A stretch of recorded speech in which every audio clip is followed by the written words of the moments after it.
Hello and welcome to another edition of Florida Sportsman Action Spotter Podcast. I'm Captain Rick Riles. Hey, we're going to have a lot of fun with the show today. We're going to go around the state of Florida. We'll make a quick stop first in Nosara, Costa Rica to check out the marlin fishing. I got to have my fix. The marlin have started showing up there pretty good. Then we're going to work our way from the northeast corner of Florida all the way down the east coast, through the Keys, up the west coast, and out the Panhandle, bringing you the latest fishing news. But we got an additional question this week. You know I got to get my question in.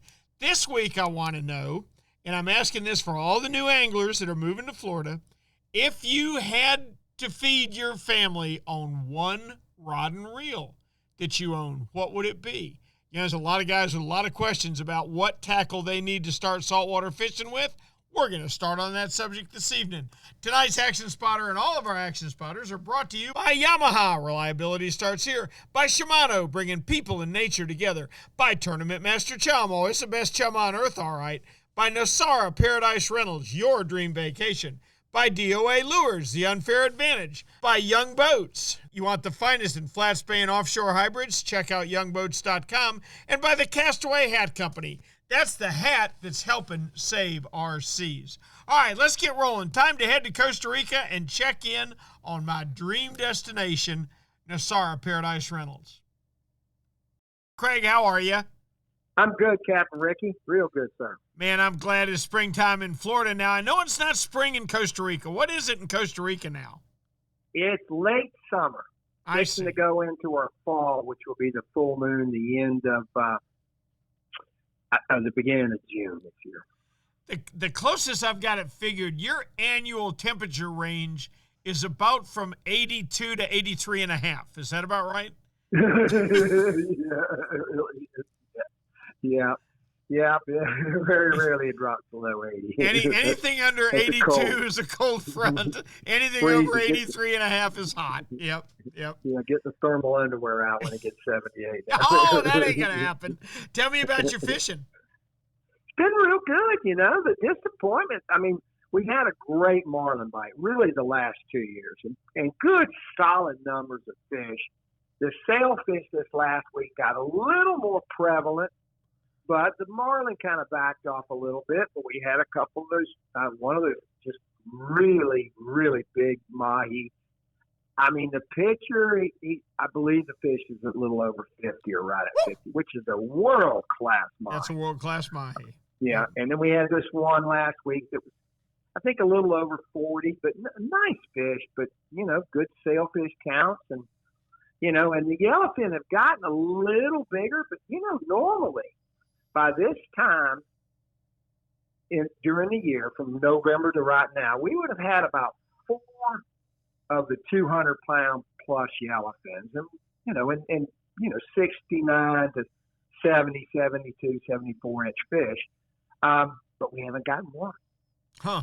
Now we've lost a couple, but you know, for every one we catch, we lose probably 5 or 6 in that class. They're just bad to the bone when they get that big. They never quit. They have no quit in them, and you know, and you know, they just keep fighting and fighting, but we haven't gotten any. And I'm hoping that, you know, last year, Memorial Day weekend, we caught 3 over 200 in 4 days. Now, one of them was a 68-inch fish. It was caught by Greg Norman Jr. I don't think that fish was 200, but I think it was every bit of 180. And I went on the boat right after him. Could only get 4 blue runners. I got an 80, a 65, a 55, and a 45. That's some fine yellowfin fishing right there, Captain. It was. But, you know, but it is what it is. And so we'll be happy. But we caught some nice caberas and some big groupers. Good. And a couple of good roosters. Now, I think you told me the Wanderer had 8 sailfish on Wednesday? Yeah, he had 5 in the morning, went 5 for 7 in the morning, went back out and went 3 for 5 in the afternoon. That's good fishing. Cool. That's good fishing.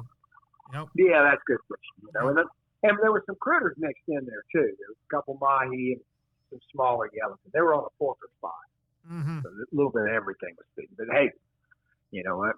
still good fishing, buddy. Woo, take a slab of that yellowfin up to the top of the hill from your place right there. That'll be just fine. Thank you. Oh, yeah. Yep. Yeah, no question about it. But we're looking forward to I'm looking forward to the change in the year when that full moon passes the end of May or 1st of June, and let's see what lights up there. Because that's really and truly our best fishing of the year. Now, I mean, there's a reason we're almost totally booked for June. They need to book July and particularly August right now, Craig, because I'm going to tell you. It's all the same bite. It's all the same bite. Every year I've been there, we've never had a hiccup day in August. I can tell you that. Yeah, you won't. It's just, and it's monster fish. Mm-hmm. Whether it's the marlin are bigger, the yellowfin are bigger, the mahi are bigger. I mean, it's just, and they're super, super aggressive. Mm-hmm. I mean, just no passive, fish coming up in your spread and not getting a hook in them. They're hitting anything in the water so they can get close to them. They want to eat. Craigie, as always, we appreciate it. Tell people how they can get a hold of you. And call me at 904-591-2161. Or visit fishingnosara.com, right? That's it. Okay. Thank you, Craig. All right, we're going to start in Florida. Let's check out the northeast corner with one Captain David Borries. David, how are you? Hey, I'm doing fine, Ricky. Good deal, buddy. Tell me about your fishing. We're coming off that full moon, right? Yeah, it's coming off the full moon. It's been a good bite. The bite's been occurring around the high tide and the low tide, at either end of the tide, right when those tides turn. We can't emphasize it enough in Northeast Florida how important the tides are to us. And we really get some strong tides around these full moons and new moons. So with this full moon, we get almost a 7-foot tide drop. Wow. And it really moves the water, and the water just, I've had people come up and fish with me from South Florida, and they just can't believe how strong some of our currents are around these moons. And it makes for tough fishing also when you're fishing between the high tide and the low tide. And I tend to go back, find some of the holes in the creek, and where maybe the water's not moving quite as strong, come off of the main channel and the intercoastal. But this week, and it just really started maybe a few weeks ago, we really started seeing the big trout. The big female spawning trout has showed up, and I think that's the big story of the week. And this time of year, I really enjoy that. I'm telling you, there's nothing more exciting, Ricky, than catching a big, what we call gator trout. My biggest has been 9.5 pounds. Woo! I've got a couple in the 8-pound range and quite a few 7-pounders. I haven't broke that 10-pound mark yet, but hey, it doesn't stop me from trying. And I tell you, the secret to these big trout, it's timing is everything. You've got to hit these moon phases, and you got to hit this time of year. This is when those big females, they're just getting ready to spawn, and they have a tendency to really be more minnow eaters. In other words, finger mullet is going to be what a lot of these big females are going to be feeding on. Not to say I haven't caught some on shrimp, but the biggest trout that I have caught, most of them have come on lures that imitate minnows or mullet, I should say. And probably my favorite one is the surface walker, like the Zorro spook and the top dog and some of those. And, Rick, I used to think, the bigger the plug, the better. But I've sort of changed my thinking on that, because sometimes those big plugs, even though you could cast them a lot further, they have a tendency, they can spook some of these fish. The landing of them things can be a little bigger much. splash. So, yeah, you're exactly right. Yeah. And I tend to go to the medium-sized ones now, which are about the size of the mullet we see. Right. And, I tend to catch quite a few of these big trout. But your big trout, as far as the area you're going to catch them, you're not going to go back into the little creeks and catch your big trout. Your big trout's going to be along the main body. And a lot of guys tend to think your biggest trout are going to come in the St. Johns River. That's true for the most part, but I have found areas just north of the St. Johns and just south of the St. Johns along the intercoastal tend to also hold some really good and big trout. David, I spent some time studying big trout a while ago, and the thing that always seemed to pay off for me, and feel free to disagree with me, please, late in the evening or early in the morning, I could ambush a big trout in shallow water on a surface lure if it was near deep water. He didn't seem to want to be, or she didn't seem to want to be too far away from the safety of deep water, but you could very often catch him in 2-3 feet of water. Would you agree with that? Totally, Rick. Absolutely. And that is the key to a lot of these spots. You know, since I started doing this deep water jigging, I also fish areas that I don't call them flats, I call them shelves. And they're sort of 4 and 5 foot areas that come off our intercoastal, and they form like a shelf. And those shelves tend to be really good for some of these big trout. And like you say, early in the morning, late in the evening, you know, but you know what? Sometimes you just never know. When I used to fish tournaments, we would be throwing those plugs all day long. And there was many a times in the middle of the day, a big old gator trout would come up and hit that topwater plug. Now, some of the other lures I like are the shallow diving lip plugs, and of course with my soft plastics, I like a nice.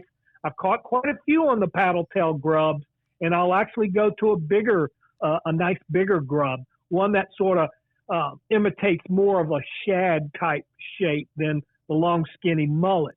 And of course, the newer one is some of the shad imitators, like the mirror lures, new one they have. Help me out, Rick.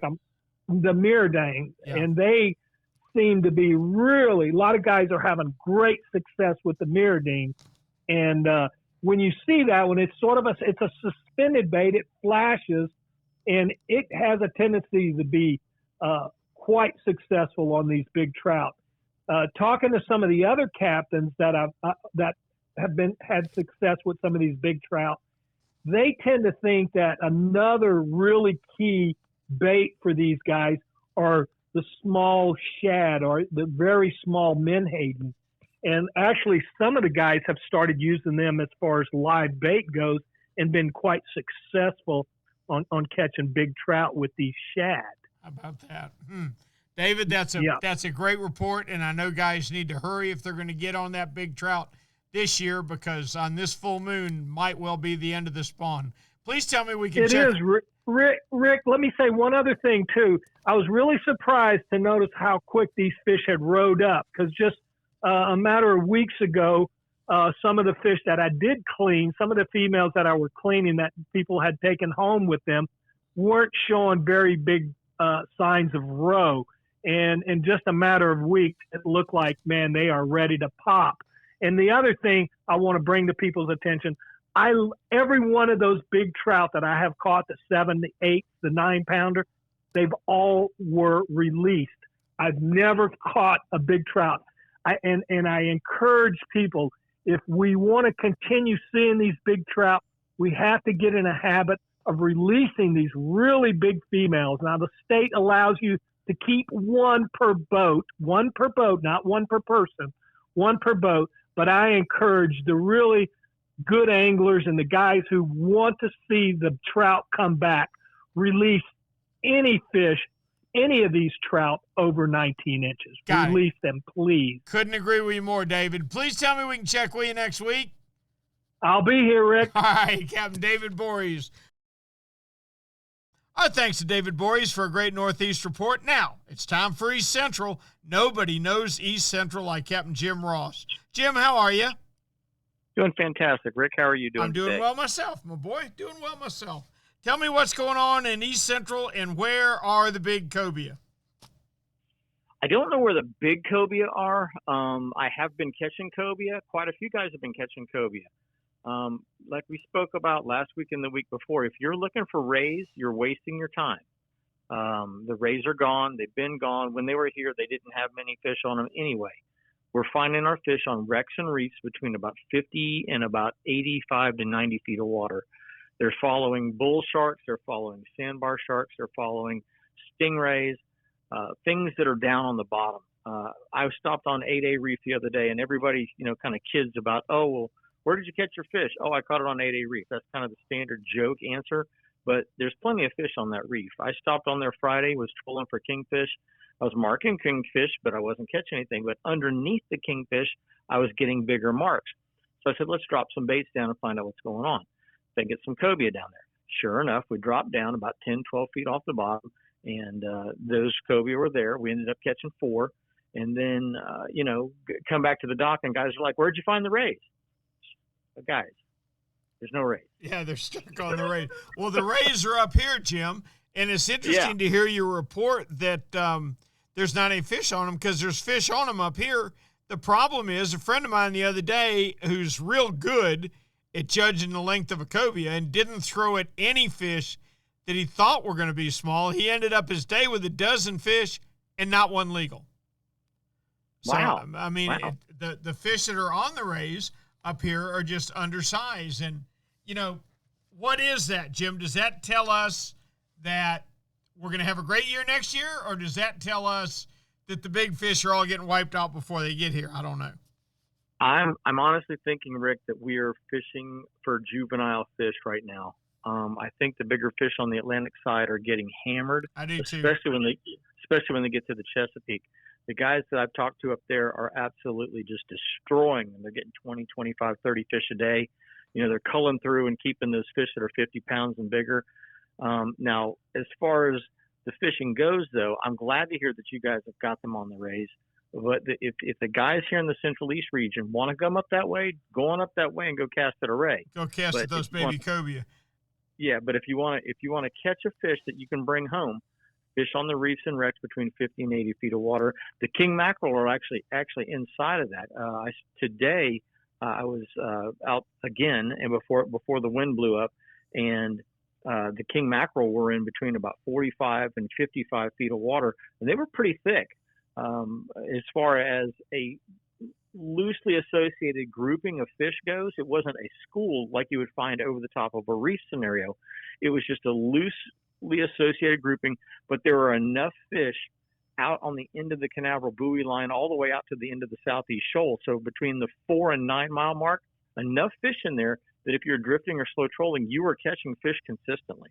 Gotcha. Well, that's a great report, Jim. That's fantastic. I'm glad to hear that. Incidentally, I've talked with marine biologists that tell me that those Chesapeake fish are a totally different strain, that they never come here. So that they spawn inside Chesapeake Bay, and then they move out and head north. And I don't know if that's true or not, but that's the way I've heard it. So, but thanks for the fantastic report. It's good to hear that the kingfish are there. Please tell me we can check with you next week. I look forward to it, Rick. Jim, I do too. Thanks again. Jim Ross from East Central with a great report. Now, it's Stewart time. It's going to be interesting to see how their mahi are doing. I'm starting to hear a few good mahi reports. Let's check with John Earhart. Captain John Earhart, how are you? I'm good. Glad to be here, Rick. I'm glad to have you, Cap. Tell me what's going on with your fishing. I'm fishing offshore. It's been pretty good this week. We're seeing a little bit of an influx in cobia fishing, so that's been a pleasant surprise. We're catching a lot of cobia on the near shore reefs and wrecks, and we've been catching those also out on the 6 and the 8 mile reef. There's been a lot of kingfish around, so I've definitely been having a lot of wire rigs on hand just because, if you want to catch a few kingfish for the smoker, now's a great time to do it. And some of these fish, are 40, 50 pounds right now. So, it's good ones. You got some smoker kingfish out there. We've been getting a few mahi here and there, a couple sailfish, but it's kind of a lull right now. Typically I'm expecting a few sailfish here and there till we get to about June, and then that's when that sailfishing is really going to ramp up, and we can get 5 or 10 sailfish a day pretty easily. So expect a few sailfish. That's going to be a steady trend. Cobia, kingfish, snapper fishing's been pretty darn good. We're catching a lot of mutton snappers, lanes, yellowtail, vermilions, some big mangroves this week too, and that's been 70 to 90 feet of water.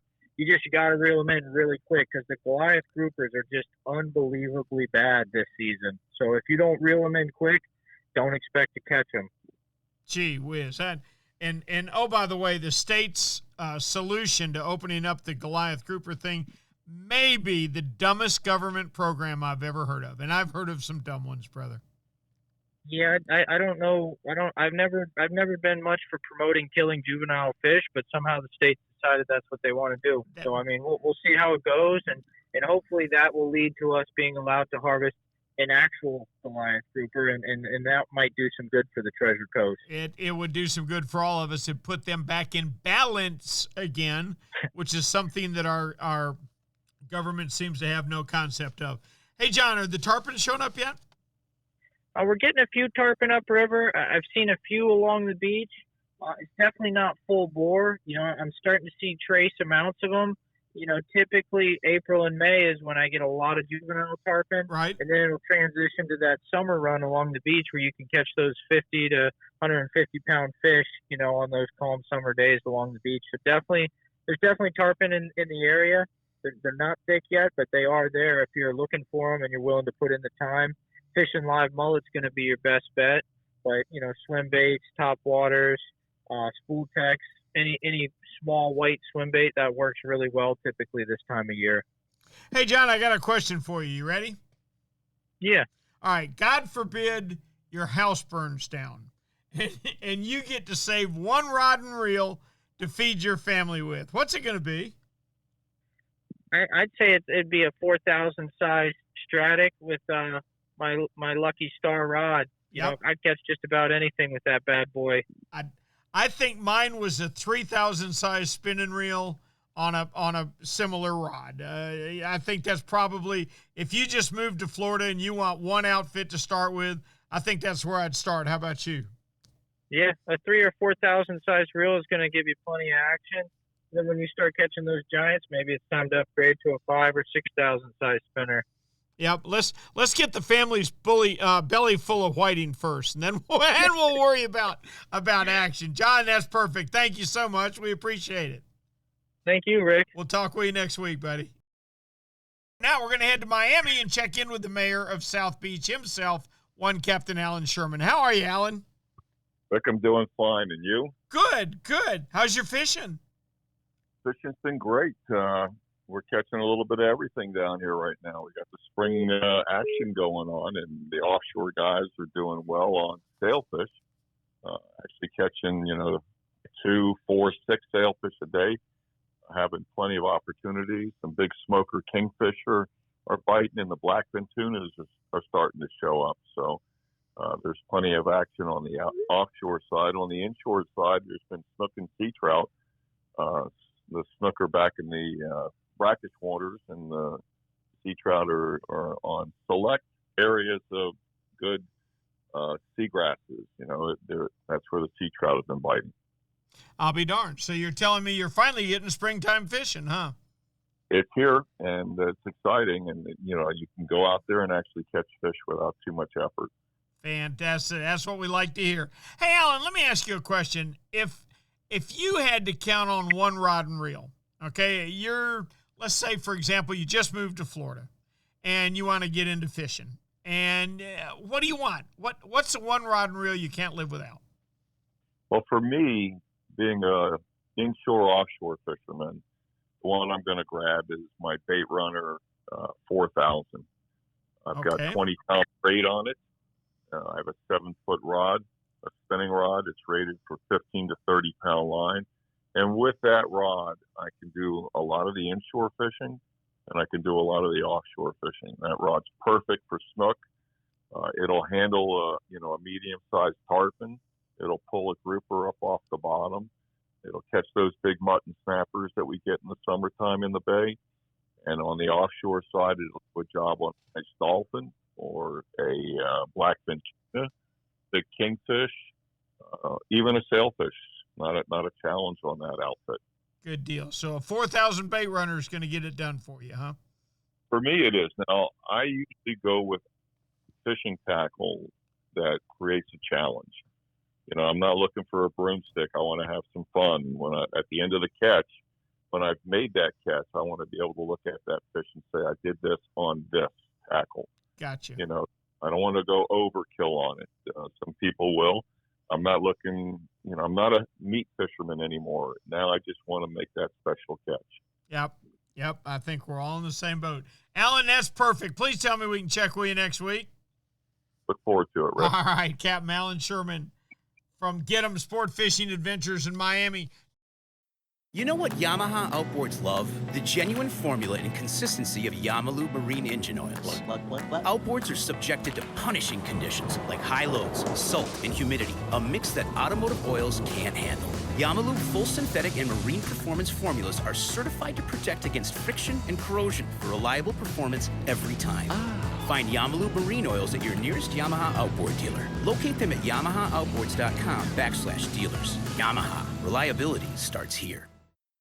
Hey, Raj, being consistent is a mark of a quality product. If you've been Florida's #1 chum for over 10 years, there's got to be a reason. For 10 years, Tournament Master Chum has lived up to its name. That's why more tournament pros insist on Tournament Master than any other chum. It's the only chum with Menhaden milk mixed right in. That means it gets the scent out faster and deeper than any other brand of chum. It comes in a grind size for every species from kingfish to catching bait. Your fishing time is way too precious to use second-rate chum. Bring the action to you by insisting on Tournament Master Chum. It's worth every penny. When you're ready for the finest in custom-made flat spay or inshore-offshore hybrids, you are ready to meet the Young family in Inglis, Florida. For over 21 years, the Young family has built custom boats one at a time for every type of fishing. Nothing can sneak up on a flat quite like the Gulf Shore flats boats, and I've never fished a better hybrid than the Young 24s and 27s. Rob Young is a naval architect who takes tremendous pride in each and every build for each and every customer that wants their boat custom built exactly the way they want it. Is it time for you to move up? Are you ready to own the finest boat built? Then you need to visit the Young Boat Facility in Inglis, Florida, or check them out online at youngboats.com. Now it's time to go to Kokomo and check in with one Brandon Storin out of Bud & Mary's in Alamorada. How we doing, Cap?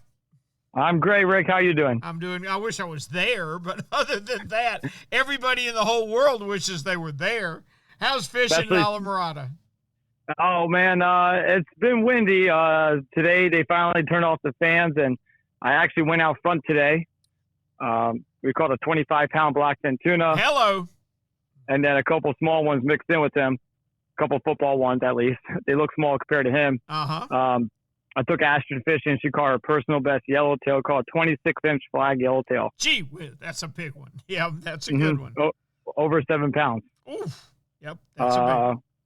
Yep, we caught also a mud snapper. It was like a 22-incher, so, good enough, and a couple of vermilions. And we saw the permit out there doing their spawning thing, but couldn't get them to eat.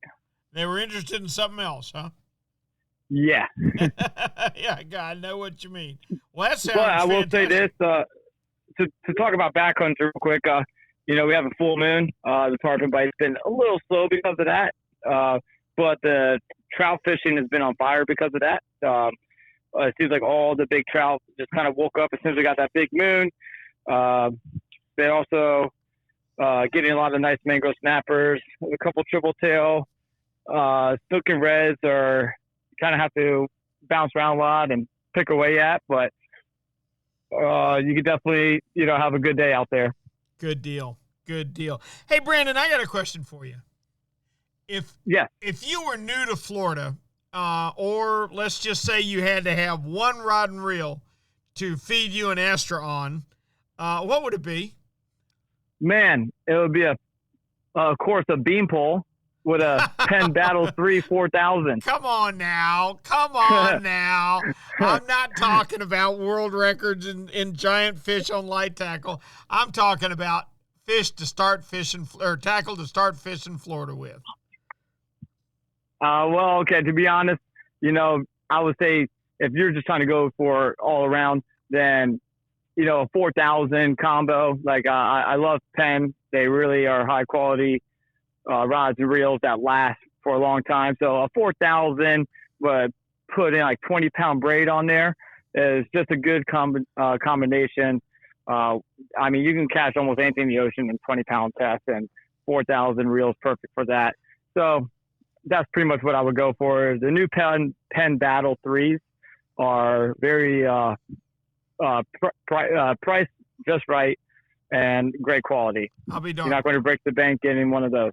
That's interesting to me. All the way down the coast, everybody has said a 4,000 spinner. I thought we'd have a bait caster in the bunch somewhere, but we do not. Everybody's pretty well agreed that's the place to start. So, Bean, we appreciate it as always, and please tell me we can check with you next week. Absolutely, always. I look forward to it. Thanks so much. Captain Brandon Bean Storen out of Bud & Mary's in Alamorada. That means it's 10,000 Islands time and one Captain Steve Dahl. Cap, how we doing? I'm doing fantastic. No complaints here. Good. I'm glad to hear that. Golly, your fishing must be great. You're always in a good mood. Yeah, honestly, it is. It's about as good as I've seen it in a while. And we've got three things going for us that's keeping us busy, so you can kind of pick and choose what you want to do. Obviously, number one's the tarpon. That's going to be here for a while. So if you're into jumping some big silver kings, now's the time to get down to 10,000 Islands to make it happen. And it's kind of an early morning bite. It's kind of turned into, a typical lower light, condition type of thing, which is typical after that first wave of fish comes in. But we got plenty of fish. I kind of like a little bit before dawn to get out there, get settled as the sun's coming up. And you're going to do that probably for a good 2-3 hours. You'll have a consistent bite.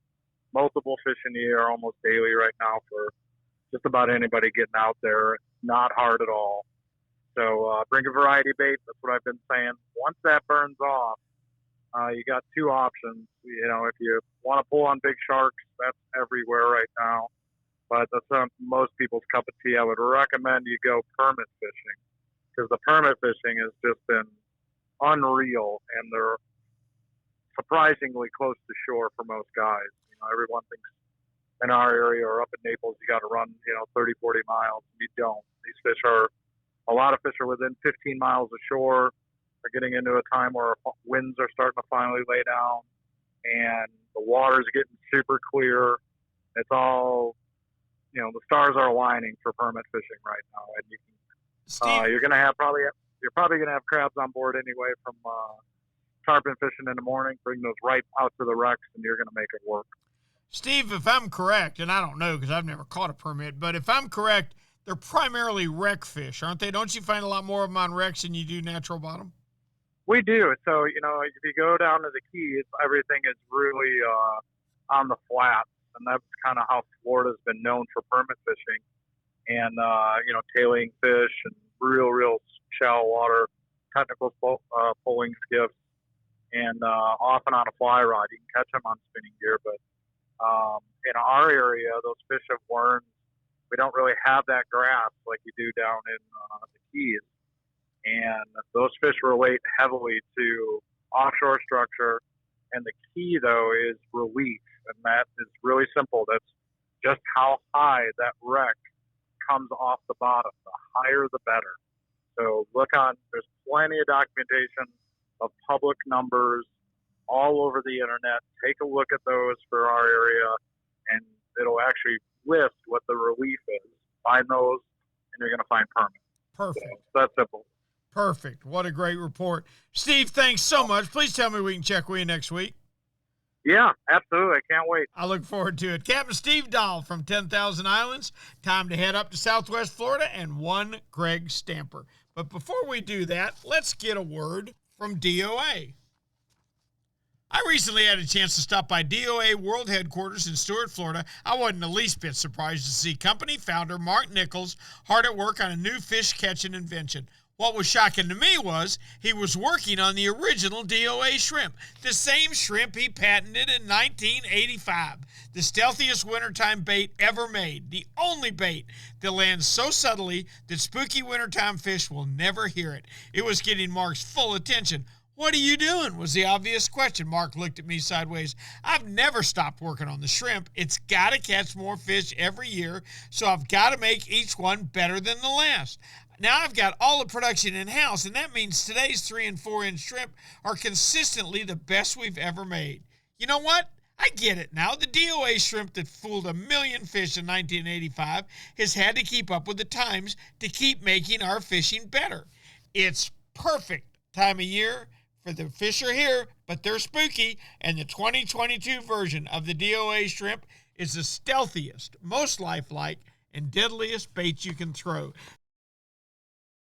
Our thanks to Steve Dahl for a great report from 10,000 Islands. That means it's Southwest Florida time, and you know who owns that fishery. One Captain Greg Stamper from Snook Stamp Charters. Cap, how we doing? I'm doing pretty good, Rick. You know, I just lease it. You know, I hear you. I hear you. Don't give me the modest act. Tell me what's going on with your fishing. So, you know, it's been a really fun week overall. The best part about it is that the wind hasn't been too bad. We finally got some decent weather and some lighter winds, and the water started to clean up. I saw the bottom in a few areas I have not seen the bottom in quite some time, which is a really, really good thing for us. The white bait started to move in just the last few days. It got really kind of thick and started to move in the back bays where you can hear them flicker while you were just fishing. And most of these fish are going to be, that I'm going for, are going to be of the tarpon variety, the redfish variety, and the snook variety right now. Unless we just want action, in which case we can do the ladyfish, we can do the trout, we can do those type of things. But overall, the fishing has been good throughout the entire week for the back bay. Sweet. There's nothing wrong with that at all. Now, the clear water, is that because of the less wind? Well, you know, when we get those hard winds and we have those low tides, it really stirs up the water, and it's very easy to do. We haven't had as much wind, and we've had a lot of really strong tides on this moon. So that moves water in, moves water out. After a few tides, you start to see that cleaner water make its way into our back bay. The near shore guys, they haven't had to worry about dirty water. That clean water is only, you know, a few hundred yards off the beach at this point. So we're moving into a transition. We did get some wind, some rain this week, Rick, but that's not going to affect our water quality all that much. That stuff's going to come down in the rivers and push a little bit of silt, but that's not going to make a big deal at all. Now, to tell you, the offshore guys, they had the opportunity finally to get out there on several days. They got a lot of really nice snappers. I saw some really, really nice groupers come in, and ironically enough, they caught some kingfish this week, which I thought we were kind of done with that for a bit, but they did. Well, good. Good deal. We're hearing a lot of good kingfish reports on both coasts, so that's outstanding. Greg, as always, a great report. We appreciate it so much. Please tell me we can check with you next week. Absolutely, Rick. Tight lines. Thanks, Captain Greg Stamper. There's one thing just about all our podcasters have in common. We rely on Shimano gear when the day is on the line. Whether it's Jim Ross chasing a tarpon with a Syracuse spinner, Alan Sherman catching muttons on his bait runners, Shimano gear is everywhere in Florida. You see, Shimano builds a reel for every fish that swims, and it seems like every year they come out with new models with names that take me 6 months to pronounce correctly. But you know what? There's also a couple models that have stood the test of time and stand at the top of the brand even today. If I'm fishing an inshore spinner, be it fresh or salt, you can count on the fact I'm throwing a Shimano Stratic. That's just because it's been around the block and it just never fails. And if there's a blue water boat looking for a sea monster, I can almost promise you there's Shimano Tiagras pulling the big fish baits. Why do the best blue water guys count on Tiagras year after year? For the same reason I always throw a Stratic when I need to hook a redfish for my granddaughter. Because when the day is on the line, you can count on the time-tested Tiagra and Stratic from Shimano. That means it's West Central time and time for one Captain Ray Markham. Raymond, how are you? Doing pretty good. Had a couple of halfway decent days of sunshine and winds under 15 or 20. So there you go. There you go. But that's all going to change tonight. Back to the 20s. Yep. Yeah. But you know, at least until probably close to the weekend, we're going to stay fairly dry. You know, guys are really going to have to concentrate on fishing on the inside of little bays and protected areas, because we are going to have some pretty heavy duty winds. I mean, not like you guys. You guys had a rough time the last couple of days, I think. We've had I can some see squalls. on radar. Yep, we've had some squalls, right? No doubt. Yes, sir. But the fishing's not been too bad. A whole lot of redfish, a lot of snook on this full moon outgoing afternoon tides. A few trout in scattered areas, but there are some areas that are holding some pretty good concentrations of fish. And if we can keep the guys that are wanting to keep everything they can keep away from there, maybe they'll survive for another spawn. So, other than that, it's all pretty good. There's actually some flounder that are showing up again. So that's a real good sign. That's a very good sign. We're seeing a few here too. Have you heard anything from the offshore guys?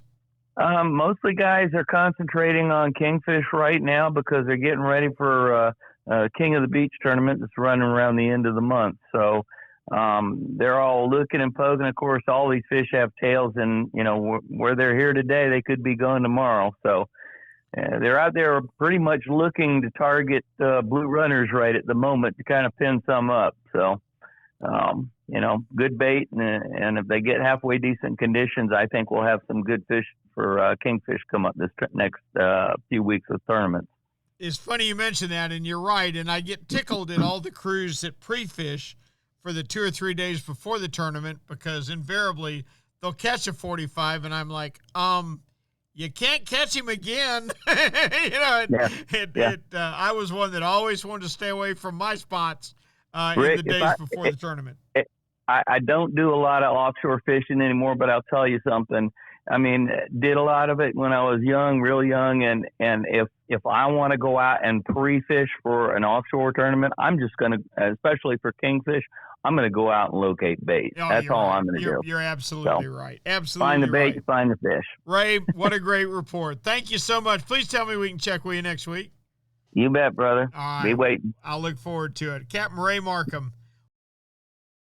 Now it's time to go to Homosassa and check in with the mayor himself, one William Toney.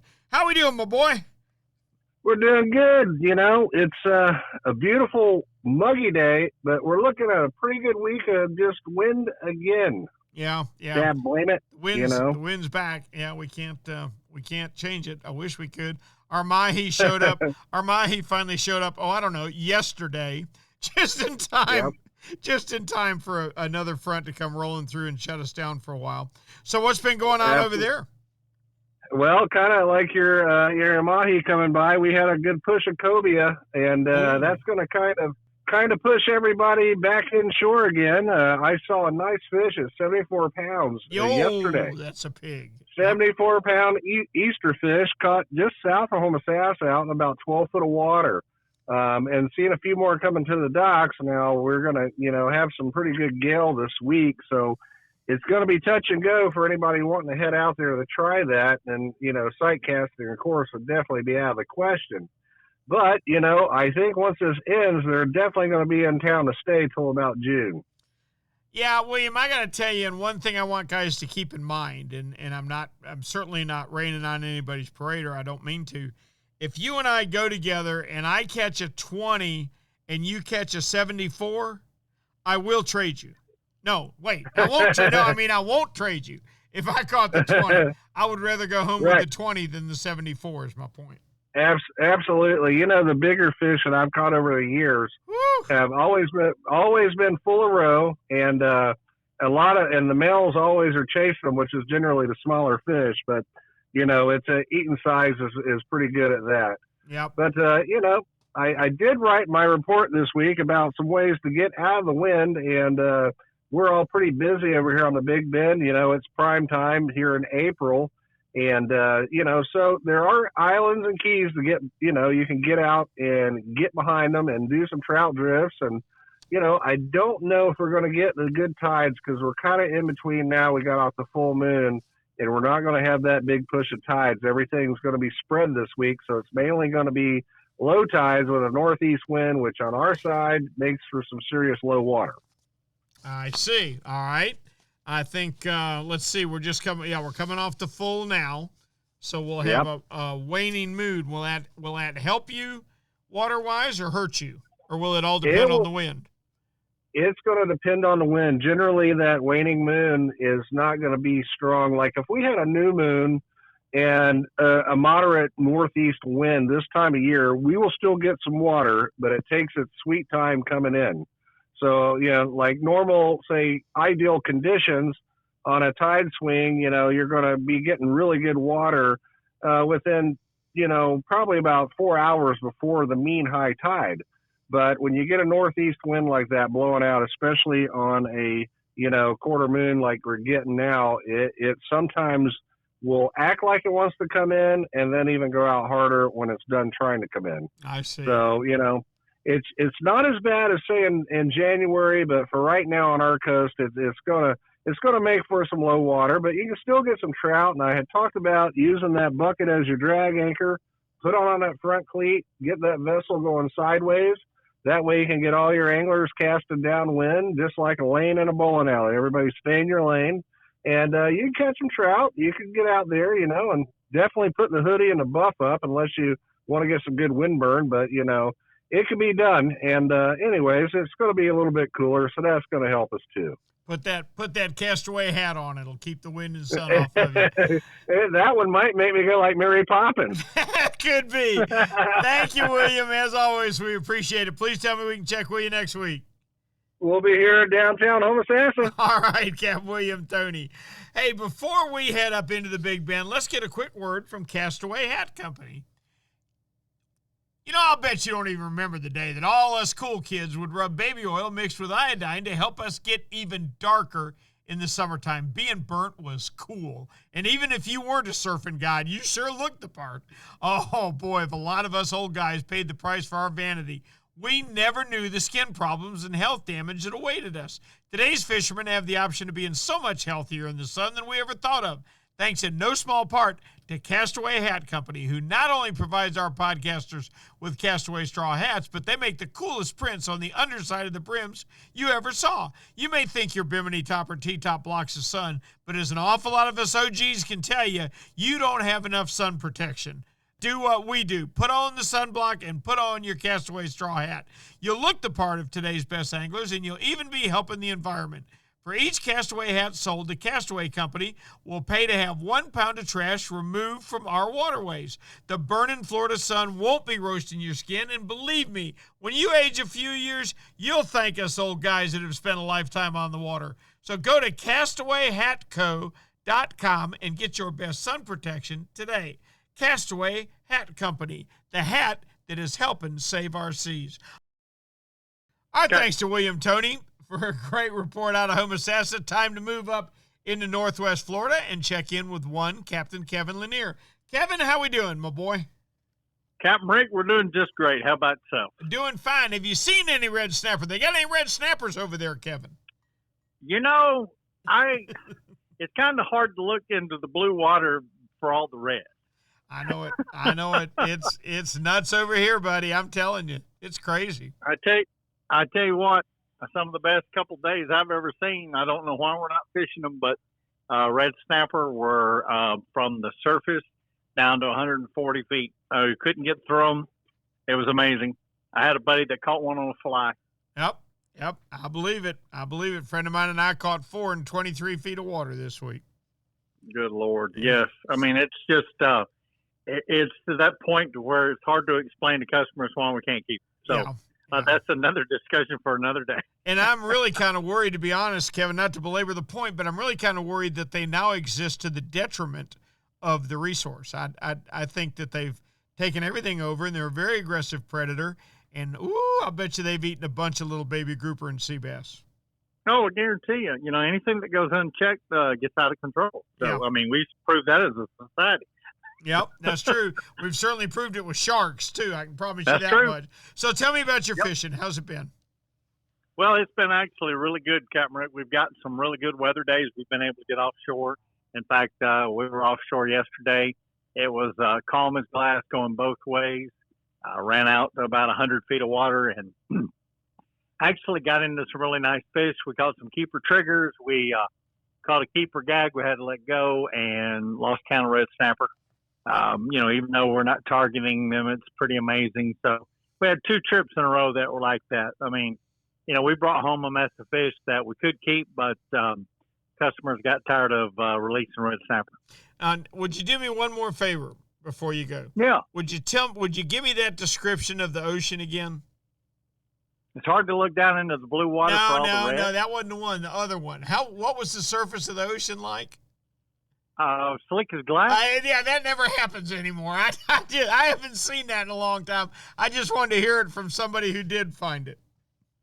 Oh yeah, I posted a picture on my Facebook page. It's just like run across the lake. That's fantastic. Kevin, thanks so much for a great report. Please tell me we can check with you next week. We'll be back next week, Captain Rick. Captain Kevin Lanier from KC's Sport Fishing Adventures. Captain Kevin Lanier puts a wrap on our little trip around the state this evening. It's been a lot of fun. You know, we heard a lot of good things this week. We heard that Cobia have been a little better, particularly on the West Coast. Even some big fish showing up. On the East Coast, there's been a lot of fish. They're lacking size. There hadn't been a whole lot of legal fish. Been a few mahi in Southeast Florida and a few sailfish. Sailfish will be ramping up there a month after next, so it won't be long now. I can't wait for that to happen. And over in the southwest corner over there, they're catching permit on the wrecks like crazy. Sounds like an awful lot of fun. And the west central area is getting ready for the king of the beach. Hey, it's been fun doing the podcast this evening. I sure hope you've enjoyed it. If you have, how about jumping on our Facebook page and letting us know what you like, what you don't like, giving us some ideas, or please feel free to email me anytime at rick@floridasportsman.com and tell me a question you'd like to answer.